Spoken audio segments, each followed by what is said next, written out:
No coffee today, 0 caffeine. This is all part of the intro, in case you're wondering. Okay. What's up guys, Lou here, and I'm very excited today because not only did I get to experience Google I/O and much of San Francisco that you see behind me, but I also received a factory fresh LG G Watch. This was just announced at Google I/O, and it's one of the first Android Wear devices, a smartwatch, obviously. I did play with a version that was in demo mode at their presentation, but this is the retail version. This is the one that I'll be testing out, wearing, linking up to my device, using for notifications, etc. All right, so come on in and take a closer look. On the back here, you can get some of the information. You can see it is water and dust resistant, IP67. I believe it can be under a meter of water for about half an hour, something like that. So washing your hands is not gonna be an issue with this smartwatch on. You have an always on screen. It happens to be an IPS display, which apparently is important for battery saving. It has a 9-axis motion sensor as well, so it can tell when you lift it up to look at it. It's got a 400 milliamp hour battery, and of course it has a microphone for reacting to your voice commands. Enough about the box. Let's take a closer look at the actual device.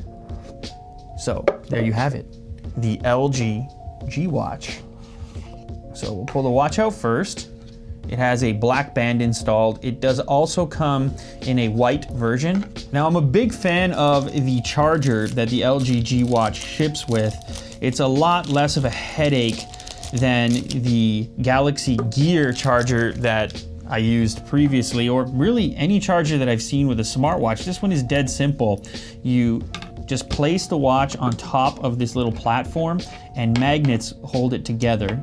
And of course, you just insert the micro USB on this end into the power adapter, and this will just lay flat on your bedside or wherever it is that you happen to charge devices. It's also really small. The form factor's tiny, so carrying it with you, not a big deal. Samsung needs to learn something here. The Galaxy Gear charger was a big headache. Still hate it to this day. Now let's see if we can boot this thing up real quick. The watch requires the installation of Android Wear on your phone. So at this point, we're assuming that's an application, a companion application for the device that allows for it to operate, but it's currently not in the App Store at the time of filming this. It will launch very, very soon, at which point I can give you guys a lot more detail and demonstration of the actual device. But for now, we can do a physical comparison to see how the LG G Watch stacks up to, for example, a standard G-Shock watch. A lot of G's there. But I have a fairly large wrist, so I like to wear larger watches, as you can see here.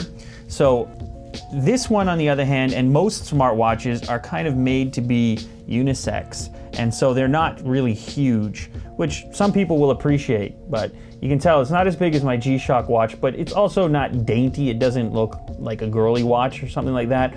The objective here is to build a watch that would look good either on a male wrist or a female wrist. Speaking of the band, they showed off some leather band options as well to sort of class up the device if you don't want to use this standard stock rubberized band, but it does have a nice texture on the inside, and it is soft touch. It's going to be comfortable, and I would assume it would also be fairly durable as well. A fairly basic unboxing video and overview of the physical device. As I said before, the Android Wear application currently not in the App Store at the time of this unboxing, so that's how you know this is a factory fresh unboxing. No app for this thing even yet, but as soon as it's available, you'll probably see some more info and possibly more video coverage from me doing a more elaborate demonstration.